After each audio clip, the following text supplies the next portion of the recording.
I just ordered a burrito. That's it. That's the entire That's the whole cold thing. open. Yeah. It's not a lot to work with. No, I know. I didn't order it for me. I ordered it for my kid. My kid wants a burrito. Ordered one. My kid's gonna pick it up. This is a first. This is a first. Picking This up is the first the time. order. Yeah. Oh, that's why. Okay, that's why the Yeah. aggravation and Well, yeah.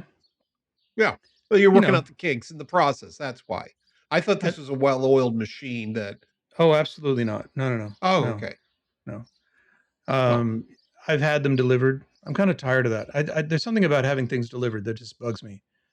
I just no, feel not like at all. go get it. You know. I mean, yeah. Just it really reminds me of what was Wally, the movie Wally. Yeah. Everybody's living up in a space station and they've got so obese because they don't do anything. Right. Everything gets brought to them. Uh-huh. Yeah. Helicopters are flying by now. Um, Is that anyway, part of Wally, or is that part of your no helicopter? What around your house? yeah, I'm hearing helicopters around my house. Oh well, Yeah, they finally caught up with you, they're dude. looking for me. They're they'll never find me.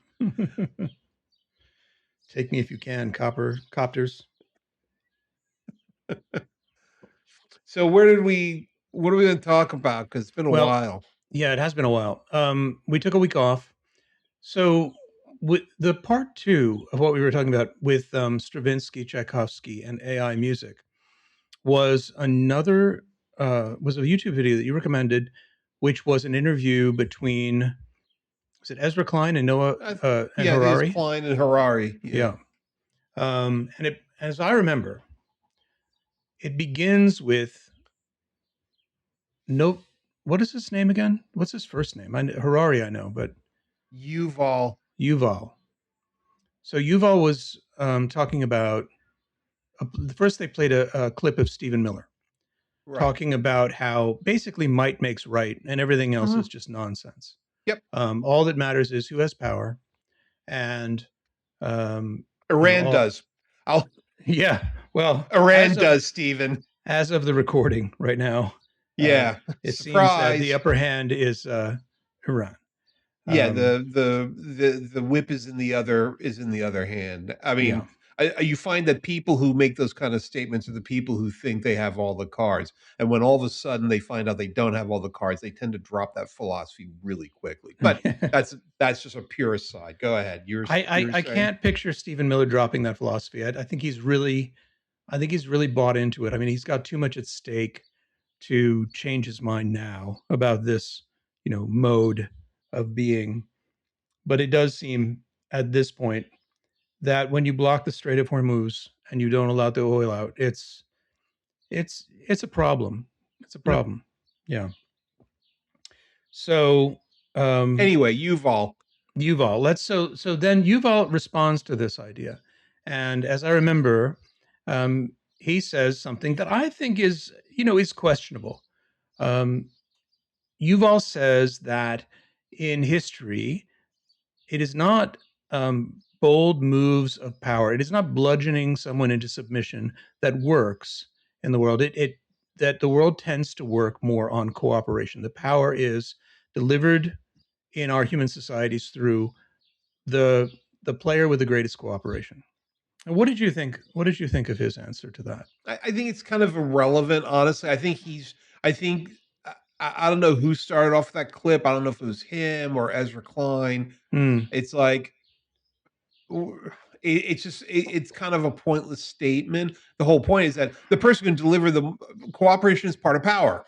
Right. If you want to deliver a lot of power and overwhelm somebody with physical power, you need a lot of cooperation from people with you. So they're intertwined with each other. So I think that was more just to sort of I think that was just meant to be an ear catching opener and to make fun of Stephen Miller and stuff like that or whatever his name is. And but you know Harari. I mean, does right make? I mean, I think one of the things we touched on the last time we talked, which I truly believe, is that um, uh,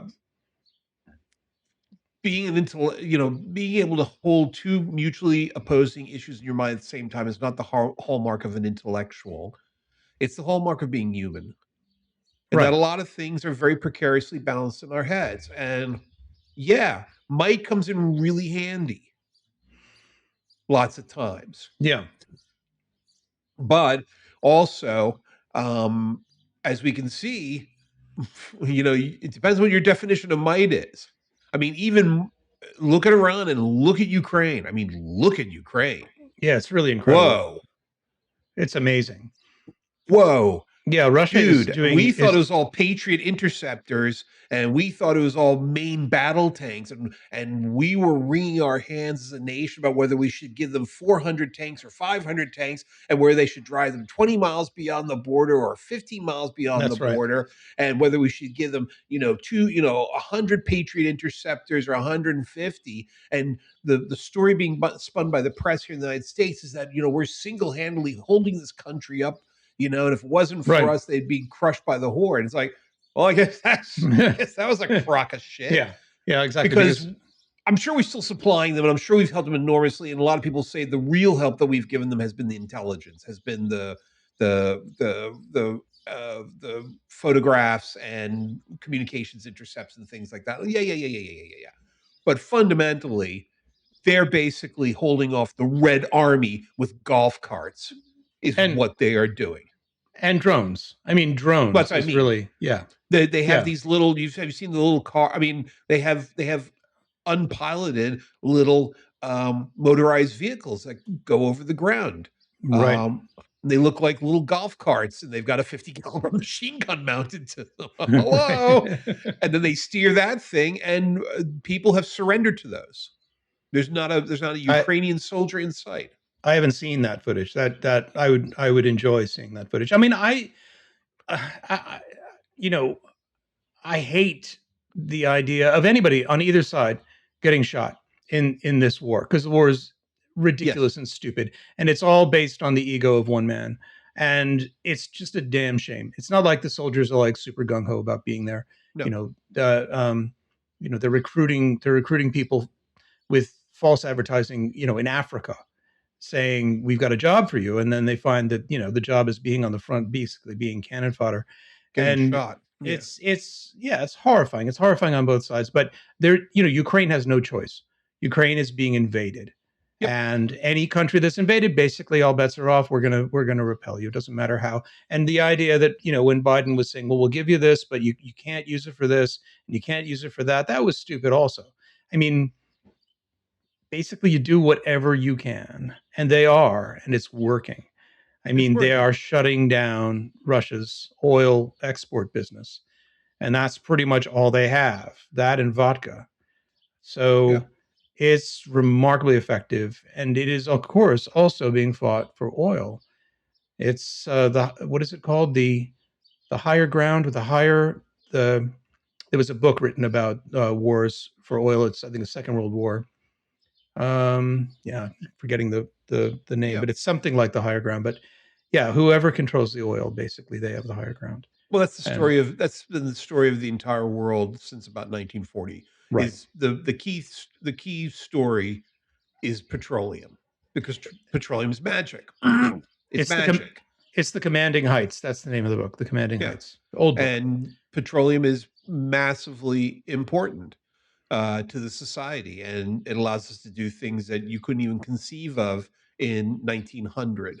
Right. But going back to the original thing, yeah, I didn't think that was that's not what I that's not what I that's that statement about Stephen Miller is not what I really remembered from the uh the talk. It's And almost honestly, it's almost all that mhm. I remember. So you have to remind me of the rest of the talk, because I'm Well, sure the it'll other come interesting back. thing I thought, and again, I don't remember much too because it's been so long, but he did have the interesting thing is that Harari can write and speak in such a way that he's very good at delivering the exact right sentence at the exact right point to turn your vision around 180 degrees, Hmm. um, in a very gentle way where you go, oh, Yeah. So one of the interesting things I do remember is he says, you know, he said in the United States, the big thing is about immigration and about immigrants coming in and immigrants not uh, not melding with the culture and immigrants threatening your existing society. And he Hmm. said they have absolutely right to be concerned about immigrants because there's millions and millions and millions of immigrants. They're Yeah. the AIs. Right. Right. He said, and he went on this whole thing about personhood, AI, and he made some very good. He was just basically talking about what can we do about this. And one of the things he said was something I said a long time ago, which is that there should just be a very simple law that an AI has to declare itself. If you ask an AI, "Are you an AI?" it has to answer honestly. Right. And if you ask somebody who puts forth a document or any kind of digital artifact, you have to answer honestly about whether it's generated by a human being or by an AI or a combination of the two. So he said that, and the other thing he's pushing for is no AI personhood. And he Hmm. went very much into the law of corporations and how corporations can go and do things. Corporations can sue and be sued, and they can own bank accounts. And he said, and the thing that he raised was very scary, and he's absolutely right, which is that, a corporation, no matter what you say, a corporation today still has to have a human being in it. A corporation True. can't form itself. It can't be a pure legal entity. There has to be a person in Hmm. it. And he says, but the problem is because you need to do business, and there's no other way to do businesses. But now you could theoretically have an AI run a corporation. So you could have an AI. Well, no, oh, that's an easy one for me. Yeah. That's an easy, Okay. I absolutely. guess so. The AI could run a corporation, or and then the corporation can make political donations. That's right. So you could have Yep. an AI directly interacting with human affairs on its own. So he said we need a law right now that AIs can't be legal persons. But I loved Hmm. his whole immigrant thing, which is that the AIs are everywhere and they're all over the world. They've invaded the entire world, and they're primarily Chinese or American, Yeah. but they're immigrants. And for all our talk about how we're going to keep people out and stuff like that, we welcome these things with open arms that can do all this stuff. So he was interesting. I don't remember much.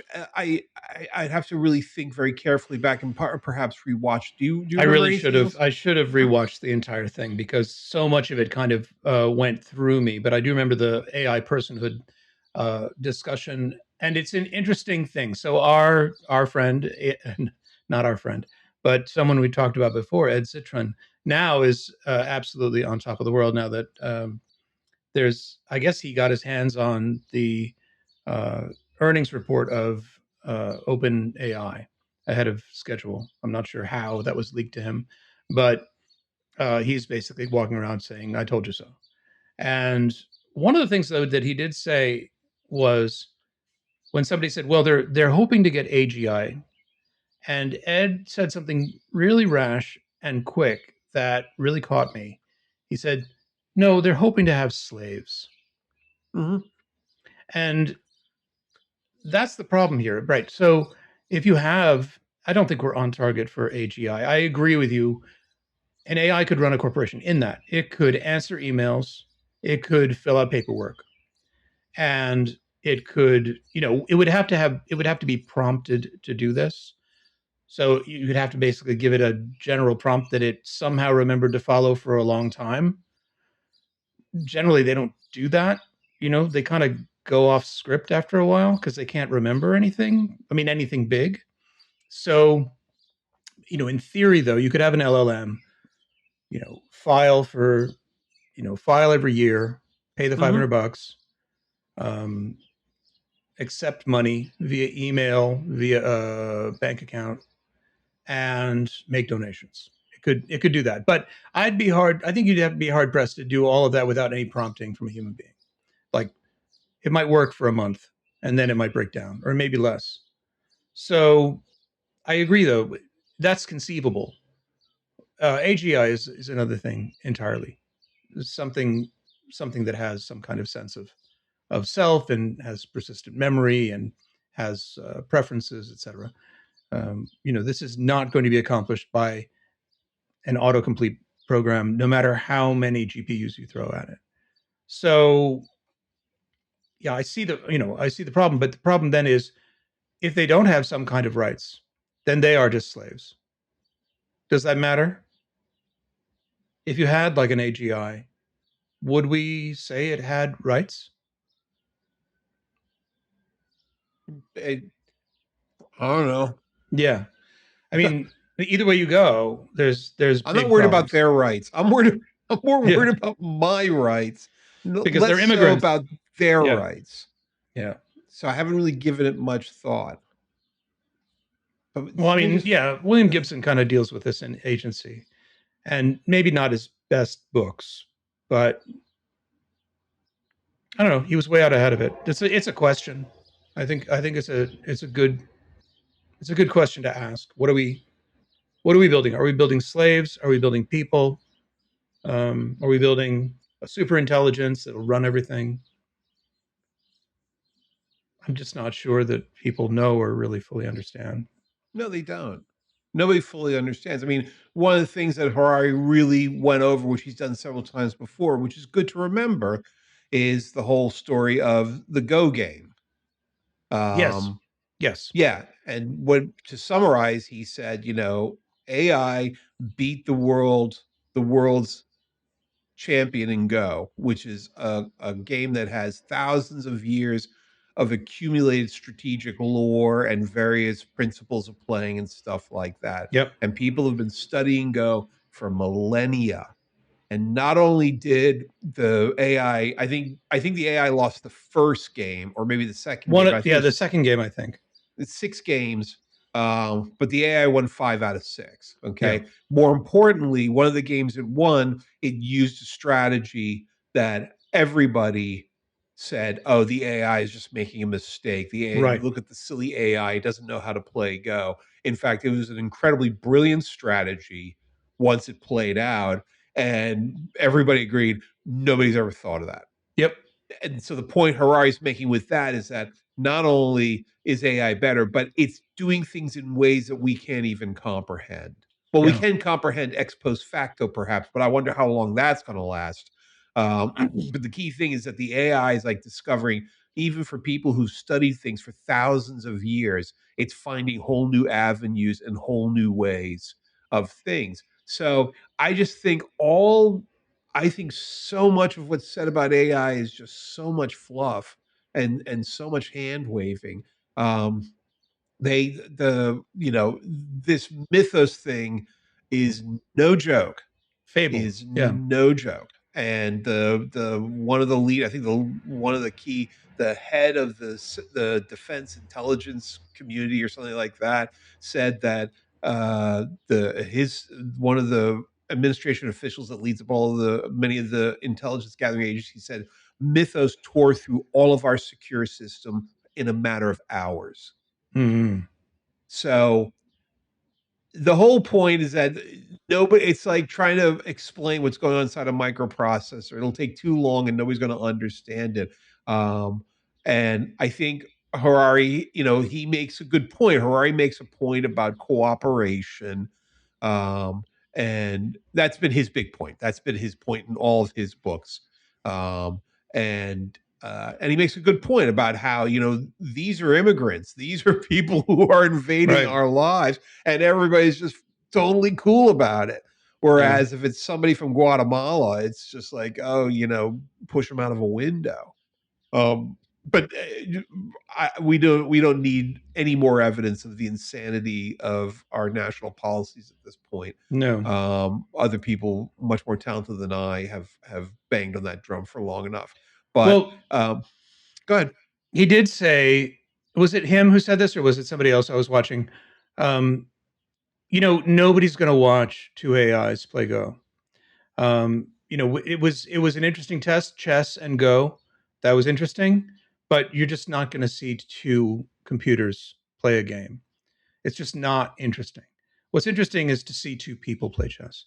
What's interesting is to see two people play Go. I think you're bleeding into the Neely thing. Did we talk about that AI and Suno? Yeah, Did he we talk maybe about he maybe he was the one who said that.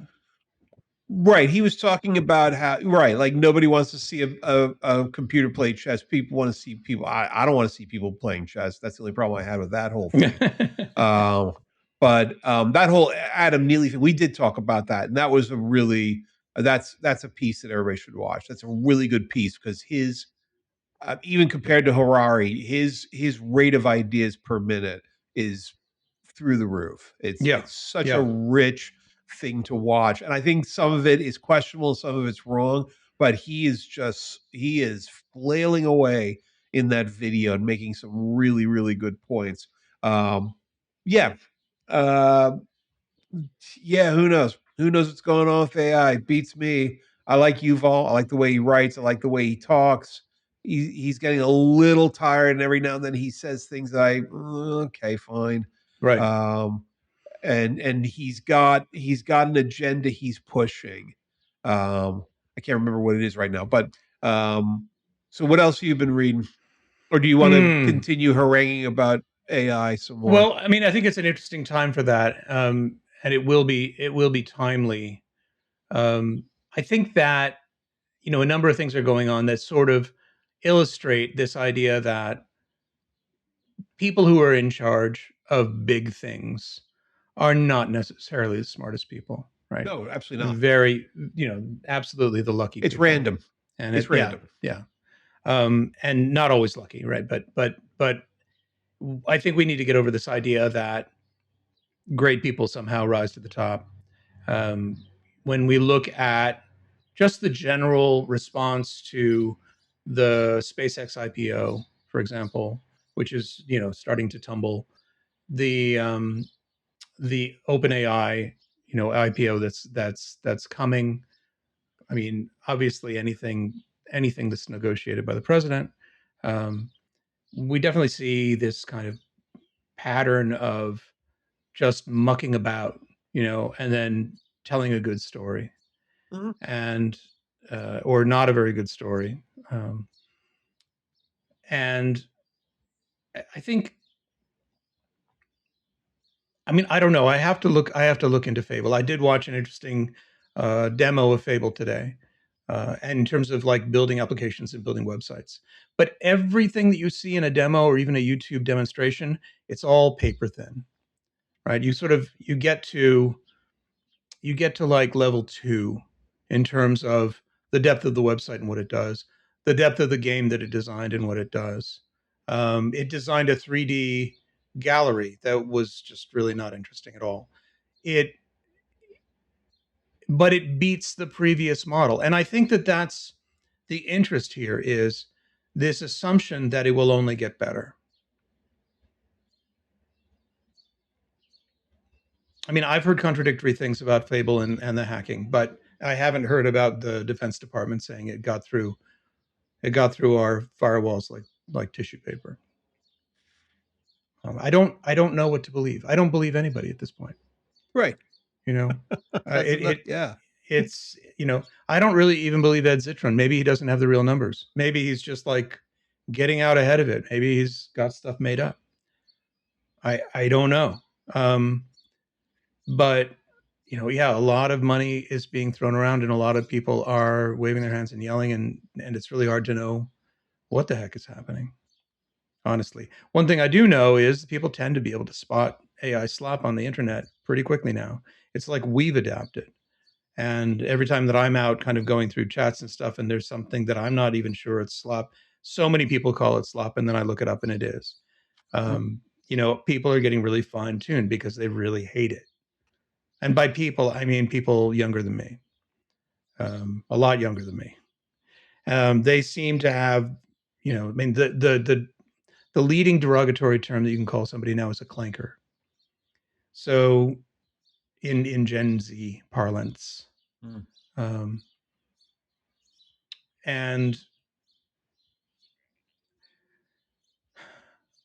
it's just bizarre that something nobody wants is taking up, whatever, a third of our economy right now. Mhm. Um, Yeah, but I always think I love that headline. The $1 trillion problem that AI is going to solve is called wages.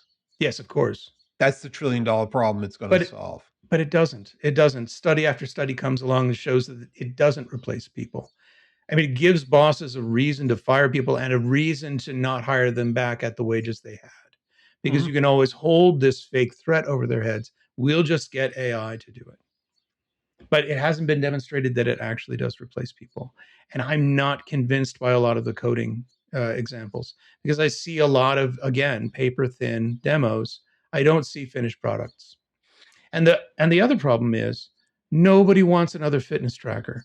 Nobody wants another sleep tracker. Nobody wants another diet logger. What, Right. you know, so much of building an app is actually having an idea of something new and something that will benefit people and something that works. Can you, if you have the right idea, can you execute it properly only through prompts? I don't think you can. I think it's a lot more subtle than that. I think you actually do need to get your hands dirty. I think you need to get in there and make sure that the thing is working the way you want. And AI doesn't iterate, it just goes back and rewrites the whole thing from scratch. Mhm. So, a lot of this happens in revision. Making a good product, something people will use, happens in revision. And listen, if I'm wrong and AI can revise programs, um, let me know. But this is what I've been reading and what I've been told. So I think I don't know. I think that it's not nothing. So, for example, there are great uses for it. One interesting use is this is a company that's invented a portable AI, right? Not one that is constantly calling out to a giant data center, but one that has all the processing and Right. It's a all the pocket model AI. built in. Right. It's not as powerful. And one of the things they've got it to do is they've hooked it up to a harvesting tractor, and it analyzes the soil on a field, and it can Mhm. spot weeds, and it zaps them with a laser. That's cool, right? Right. That's one of the first cool things. Um, I thought that reading X-rays and CAT scans was cool until I found out it's just being used to fire technicians that really ought to be there. Um, Mhm. and they're really not clear on who's got the lower error rate. Is it the human beings or is it the AI? And there's so much hype. If Ed Zitron is right, OpenAI spent $5.5 billion on marketing. Marketing. Billion with a B. Mhm. That's insane. Now, some of that might have been paying other companies for placement. Mhm. So, like paying Microsoft, paying some of the other companies in that circle. But I think it just smells a bit like a confidence scheme to me. And Hmm. I can't prove it. Okay.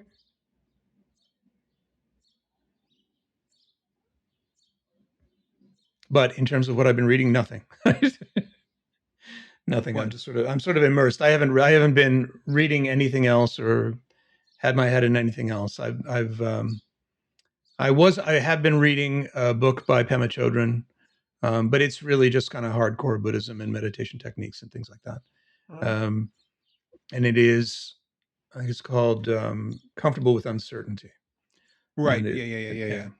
I've heard about that. yeah, good new book. Not as compelling as some of her other books, I think, but good, good. Um, I've been reading a biography of Ben Franklin, mm, who I've never really knew. I've never really. I watched. I think I may have mentioned. I forget if I mentioned last time, but I watched a documentary about the life of Franklin Delano Roosevelt, and I knew a yep. lot about Franklin Delano Roosevelt and knew a lot about the New Deal, but I didn't really know anything about the man himself. So I watched that. That was fascinating. Hmm. And then I've been reading this biography of Benjamin Franklin, which is absolutely riveting, um, and really, really hilarious. I mean, talk about somebody who's just lucky and talented, and it's a fun story. It's a fun story. And he goes all over the place. And he makes all these mistakes and he bounces around. Um, but he's quite a guy, I tell you, quite a person. Yeah. Have you ever read his letter? This is the funniest thing. He advice on taking a mistress. No, no, I haven't read that. It's absolutely brilliant. For a long time, nobody published it because it's so so the it could have very well been that he manufactured the entire request himself because he had a habit of doing that all the time. The But fake supposedly he letters. received a letter from some friend of his who said, "Look, I have these urges all the time, and I think I need to take a mistress. What should I do?" And he begins very piously by saying, I think you should get married because that is the natural state for a man and a woman, and blah, blah, blah. And he goes on and on and on about getting married. He says, but if you're not going to get married, here's my advice to you: get an older woman. And he has like Oh, 10 that's great. points about why it's better to take an older woman as a mistress. Uh, because they're older, they're much more they're much more worldly, and therefore they're going to be much better at keeping the affair secret.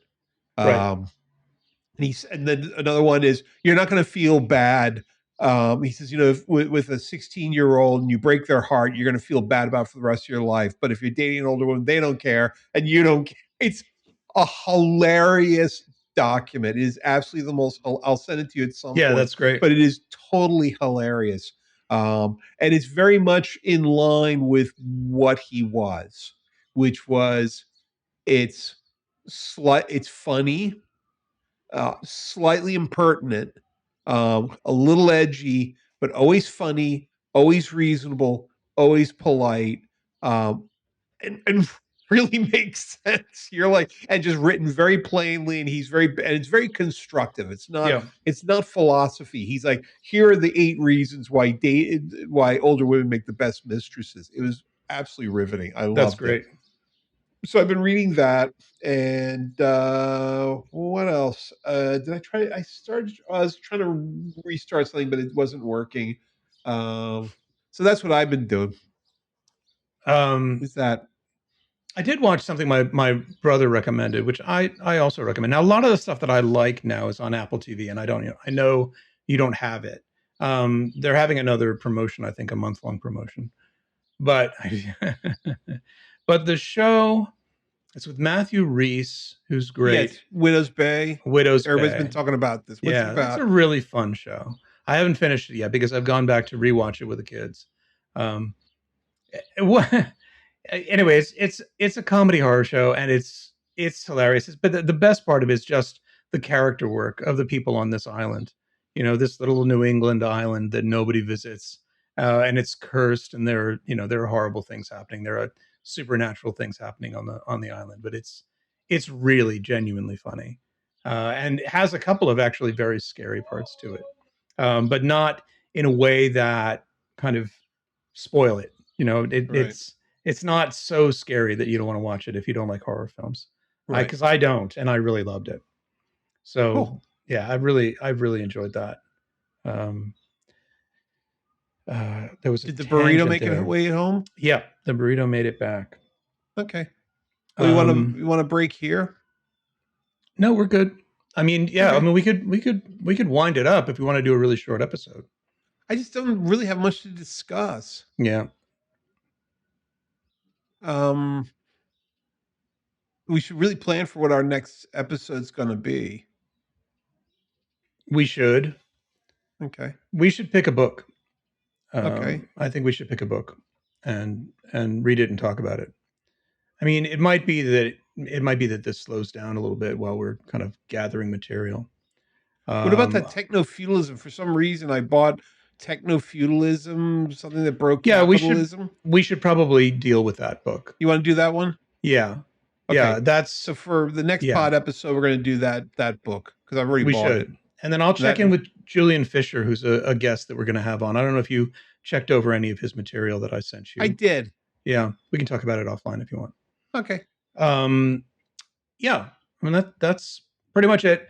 Okay. People should still check out um, check out Ed Zitron if you haven't. I mean, he's on all the major networks and talk spelling doom and the AI music guy. If you haven't checked that out yet, that's absolutely worth it. Mhm. Say his name again. Why do I keep forgetting his name? Adam Neely, Adam Neely. Neely, and it's the episode about Suno. Yeah, it's just beautiful. His And it's stuff is just great. and he makes a lot of. I mean, I'm just trying to remember the other stuff, but he came to the. Yeah, we talked about this before because he In the came last to the episode, rest. yeah. Yeah, he came to the same resting point that you came to and I came to, which is that the future of musical recordings is very much in doubt. If there's It any significant future to music, it's going to live performance is going to be a key part of it.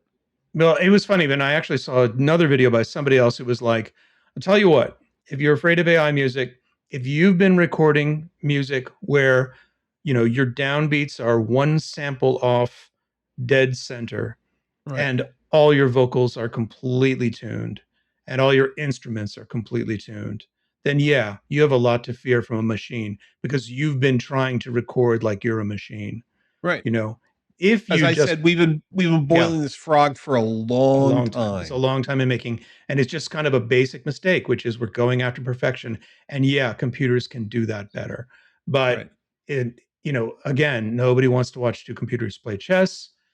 There is something about knowing who made that music and what their story is and actually feeling the humanity of them in the recording. Now, is Mhm. that going to be enough people? We'll have to see.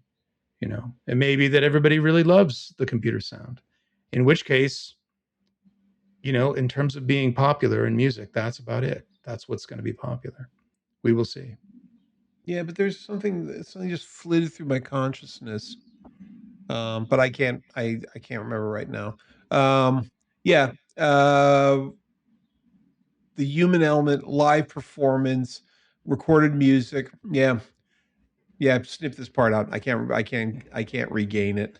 All right. Um, okay, so let's call it a night. We should call it a night. Okay, bye bye.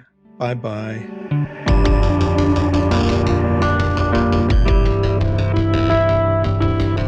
Funny Not Funny is produced by Jim Infantino at Slab Media in Boston. Jim Infantino and Lionel Casson are the co-hosts. Our website is funnynotfunny.net. The theme music is from the song Wheel from the album Utopia Revisited by Jim. The opinions presented by the co-hosts are ridiculous and should not be taken seriously by anyone. Our intended audience is literally nobody. If you're listening to this podcast, you should probably pause to reflect on other choices you've recently made. Please do not subscribe or leave a rating or review. It only encourages us to make more. Thanks for listening.